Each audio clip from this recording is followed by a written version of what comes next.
Hello, the last session. It's me again, blinded by lights, but here we go.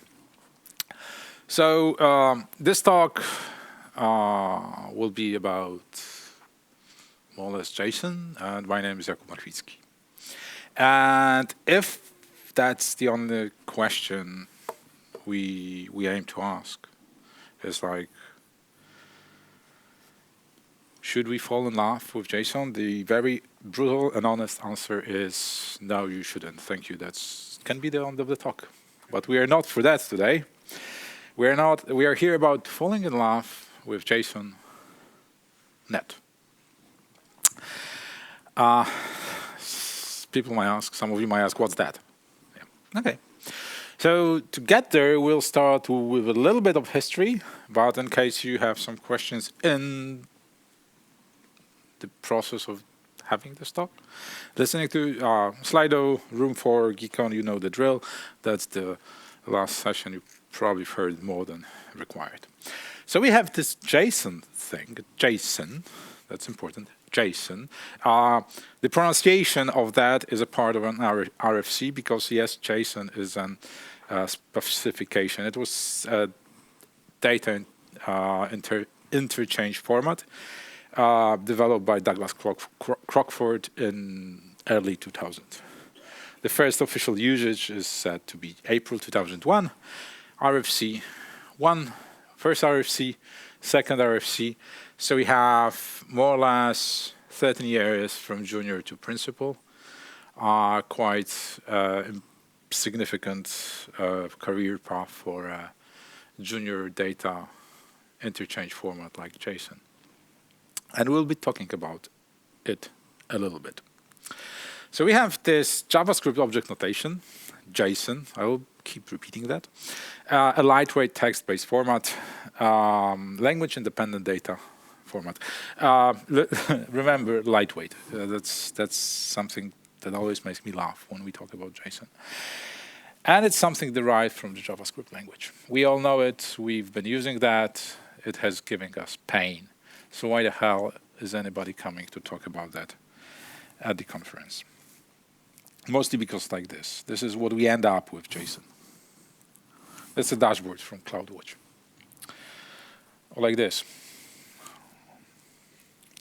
Like this. Oh yes. This is my dashboard for Grafana. Also JSON. We are halfway through. Yeah, we are done. Just one tiny service. Or we are fed up with this pushing the JSON policies into our Java or whatever else code for AWS. We're fed up with that. It's everywhere. And that's not all, because whenever you had to do something with JSON, like this, or like a dashboard, it's not a question if, it's a question of when you start to think, hey, I'm copying and pasting it all around. I'll make a template out of it. And you end up with something like this. This is part of my Terraform, which runs through templated JSON scripts, concatenating and replacing some variables in it, which I think is a bigger horror than the 800 JSON files that we produced. No. Because if there's anything that makes us more passionate in a negative sense in computer science, I think it's only YAML.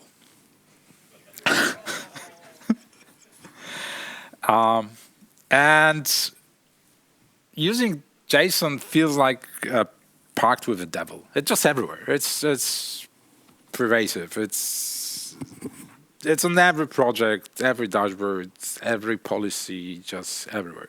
So what I'll do today is I'll try to show you that we can go from this 800 long stuff to like 5, 10, maybe 15 lines of something that looks like JSON but isn't JSON, and gives us more power into this kind of templating thing that we just seen.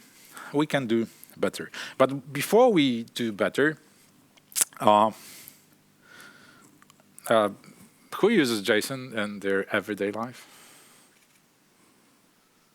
A few people didn't raise their hand. I think that they're not doing.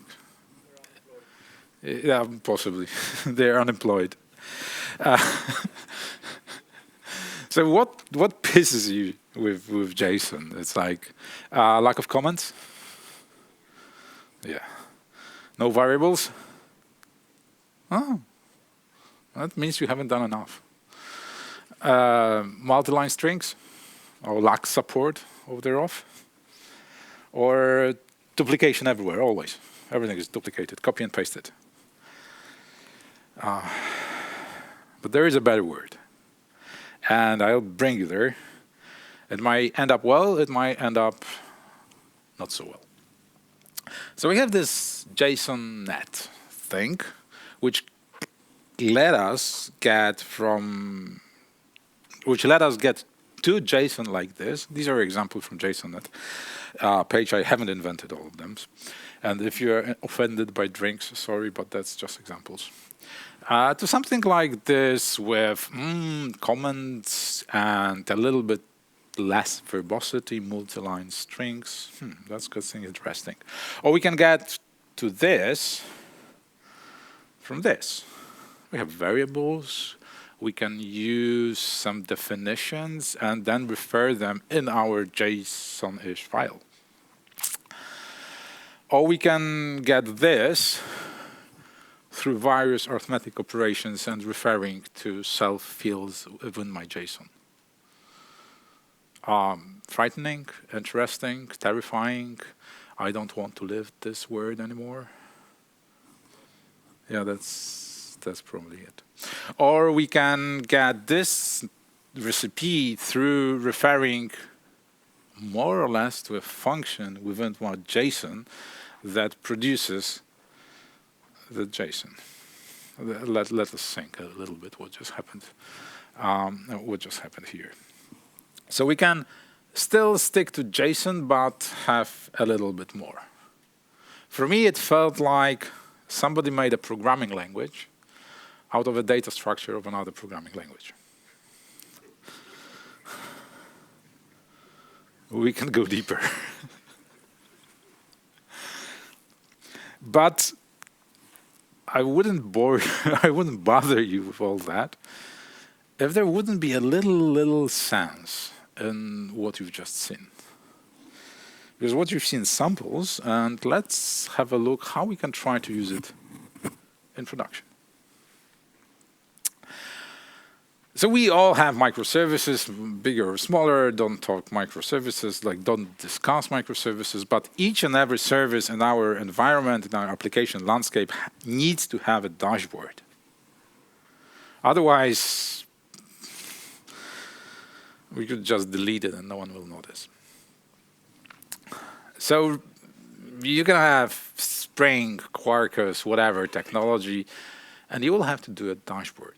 And in your landscape, you have those services written in Java, Spring, whatever, same or similar thing, say 20, 30. So you have 30 dashboards for CloudWatch. Woohoo! They're all same, but different. Just a little bit. Or you have same Grafana templates or dashboards for each and everything. And you're just fed up with that. You would like to get something that you just code once and start reusing in a sense of real reusability, not JSON templating, set, replacement, reusability. So let's see how we can use JSONnet to build, roughly start sketching this kind of a dashboard. As you can see, there is a service, there are some quick facts, alarms, JVM metrics, blah, blah, blah. Things that will be the same in each and every Java service, and then you will have some business alerts or business metrics or some service-specific metrics that you will add. But in my word, all the dashboards should look the same. They should just change the source of data, naming, and the quick and dirty information should always be same for everyone. So, I will talk about CloudWatch, not because I love CloudWatch, it's rather opposite, but it happens just I've been using it recently. So a dashboard and CloudWatch has a structure like this. We have to define a couple of widgets, and it's a list. And then we can compile it with jsonnet command, jsonnet dashboard, and we are getting a JSON out of it. You have to trust me a little bit. If we don't run out of time, I will show you a live example because it's really working. And then we fill that widgets with some data. And here we have quick fax text. And then we have a metric type, which is like my service namespace, and there is an uptime for my service. A lot of gibberish, typical CloudWatch thing that you need. The same goes with Grafana, nothing exciting, and still it's JSON. This is JSON. This is what you copy and paste from every service to every service. So maybe we can make a real template out of it and just move it from my service dashboard JSONnet to quick facts JSONnet as a separate file. And it's still JSON. But if you're curious enough, if you're watching what I'm doing, this is not JSON. So we got a function-ish something that defines a JSON. And then, in our main file, we can do something like this. We can import what is a real reusable template and put it wherever we want. And compile with JSONnet, the result is exactly the same. But then you say, hey, in this library, you have things that should be a variable, like region of your AWS changes, your service namespace in CloudWatch metrics changes, or Grafana or whatever. That should be a variable. Yes. Let's change it to a variable and add it to our function definition, because we are kind of programming in JSON. I know it sounds brutal, but that's what we do. And it's going to be fun.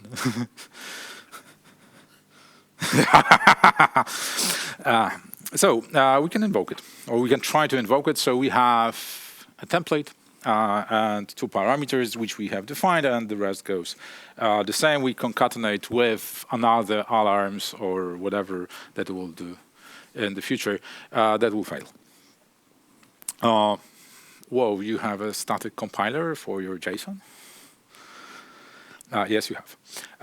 So in your file, you have a known variable of whatever, because the JSONnet not only gives you all those syntactic sugar function-ish thing on the top of JSON, it also gives you functions. So what we can do is we can take whole dashboard, whole mal file, and wrap it up as something that they refer as a top-level function. And we can define some variables which we are very eager to override with whatever we want to override it with. Sounds like Python, a little bit. Yeah, more or less. You can do the same over there. And then we compile it, and then we can specify that when we run the interpreter, the string, the variable, TLA stands for top-level argument, is replaced with whatever I need. So out of JSON that didn't fit my screen, we are left with 3 lines. Still JSON-ish, but sounds a little bit better. So run, copy and paste, and ta-da! We can do it as a dashboard. I have 5 minutes, so I'll try live coding-ish. Just to prove you that it's really working like this. Yes, I have my 2 JSON lines. You can use JSONnet in Visual Studio, in IntelliJ, it works everywhere. So this is my quick facts. I have I have a namespace and a variable. I can make it, I think, a little bit bigger if I remember the correct. No, I don't remember the correct shortcut. Never mind. And then my dashboard, where I have my namespace in here and a region. I will change it to this one. And now if I compile it, jsonnet, my dashboard, that's my dashboard. No comments, just pure JSON in all its verbosity. And then I can do TLA argument. I say I want to region US West, and I want TLA string, namespace, that was it, namespace equals. You might not know this namespace, but this is actually a namespace I have on my AWS account, which I'll show you in a second. So now namespace is also being changed.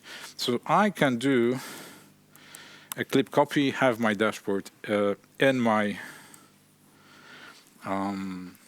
clipboard, and now go to CloudWatch on AWS, create a dashboard, call it my service dashboard.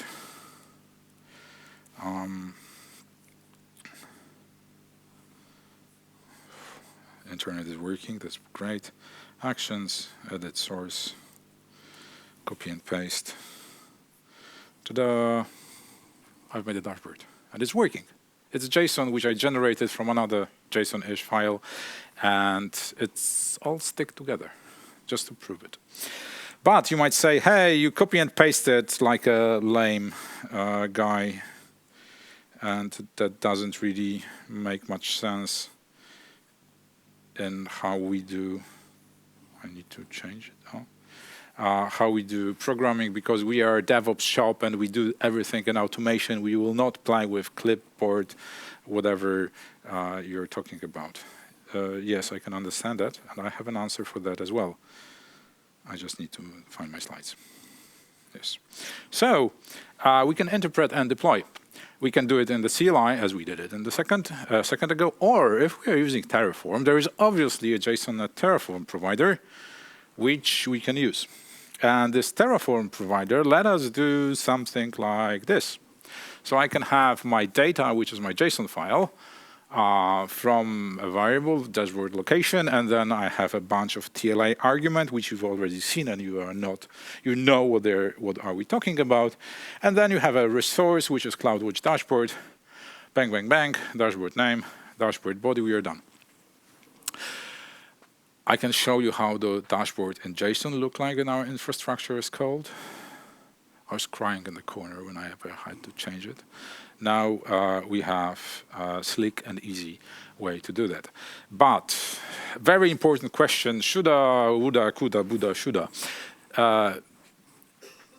Who ever heard about JSONnet before this talk? 1, 2, 5 people. Yes. So that's a very good question. Do people even use it? Yes, they do.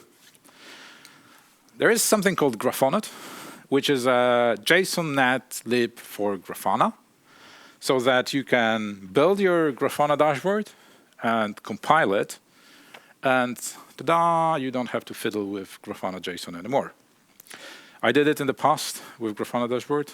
That was killing me, and I never want to do it again. There is even, but I'm not sure if I should mention it, there is even a JSONnet bundler to download dependencies from another JSONnet libraries, but I think we're getting too far with a programming language on the top of a data structure of another language. But yeah, that's it. Thank you very much. If you ever think JSONnet will help you, please enjoy all the funny images we're taking from the monkey user comic strip. I hope nobody will be upset. Thank you very much.